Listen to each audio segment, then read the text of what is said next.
خانقاہ ربانیہ نقشبندیہ روحانی معالج پیر مفتی احسن محمود نقشبندی صاحب۔ اب اللہ تبارک و تعالیٰ نے یعنی جو صحابہ کا ایمان ہے یہ ہمارے لیے معیار ہے، معیار۔ یہ کس نے بنایا ہے؟ اللہ پاک نے بنایا ہے۔ جی ہاں، بزرگوں نے نہیں بنایا، ہاں یہ رائے مینڈ والوں نے نہیں بنایا، اللہ پاک نے صحابہ کے ایمان کو قیامت تک آنے والے انسانوں کے لیے معیار مقرر کر دیا ہے۔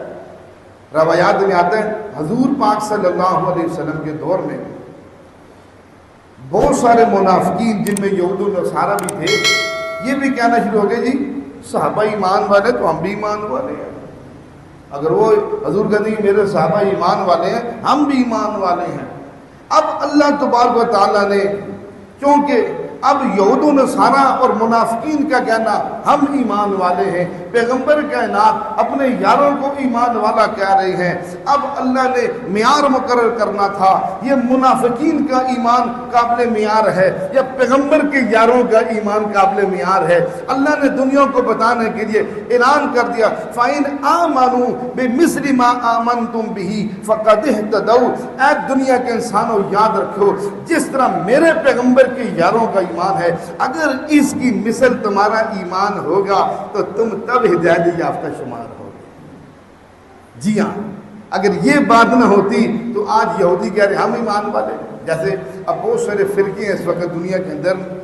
ایک اسماعیلی ہیں یہ گلگت کی طرف، وہ بالاجماع کافر ہیں، وہ کہتے ہیں ہم بھی مسلمان ہیں، سمجھ گئے نہیں؟ اور بہت سارے ہیں، ادھر ایک ذکری فرقہ ہے بلوچستان میں، وہ کہتے ہیں ہم بھی مسلمان ہیں، اور بہت سارے میں نام نہیں لیتا آپ سمجھ جائیں، اس طرح بہت سارے کہتے ہیں ہم مسلمان ہیں۔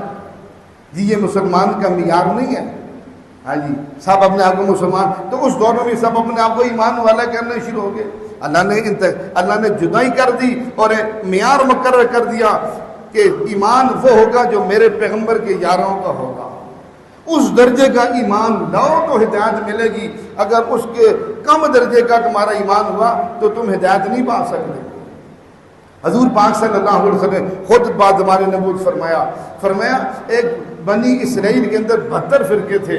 توجہ کیجئے گا، اللہ کے نبی صلی اللہ علیہ وسلم اپنے صحابہ کی کس انداز میں، کیسے خوبصورت انداز میں عظمت اور فضیلت بیان فرما رہا۔ آپ نے فرمایا بنی اسرائیل کے اندر 72 فرقے تھے، فرمایا میری امت کے اندر 73 فرقے ہوں گے، سارے جہنم میں جائیں گے مگر ایک نجات پائے گا، مگر ایک فرقہ نجات پانے والا ہوگا۔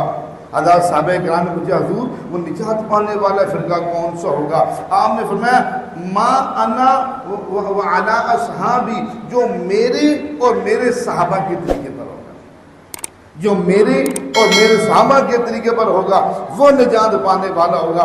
اس لیے صحابہ کو ایمان کا معیار مقرر کیا ہے، جو صحابہ کو کی گستاخیاں کر کے کتے کی طرح بھونک کر اور زبان درازیاں کر کے اور یہ سمجھتے ہیں ہم مسلمان ہیں، وہ مسلمان نہیں ہیں، کائنات کے بدترین کافر ہیں ان کی گستاخیاں کر کے جو بھی کرتا ہے۔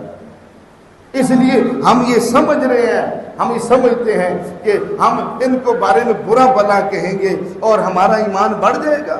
ہم کفر کی دلدل میں تو جا سکتے ہیں لیکن عظمتوں اور بلندیوں کی طرف نہیں جا سکتے۔ اس لیے اللہ تبارک و تعالیٰ نے حضرات صحابہ کرام کے ایمان کو قیامت تک آنے والے انسانوں کے لیے معیار مقرر کیا۔ ایسا ایمان لے کر رہو گے تو جنت میں جانے کا سوچو، اگر ایسا ایمان نہیں لا سکتے تو خبردار ایسی بات سوچنا۔ ہمارے ہاں جادو، جنات، بندش اور نظر بد کا شافی علاج قرآن و سنت کی روشنی میں کیا جاتا ہے۔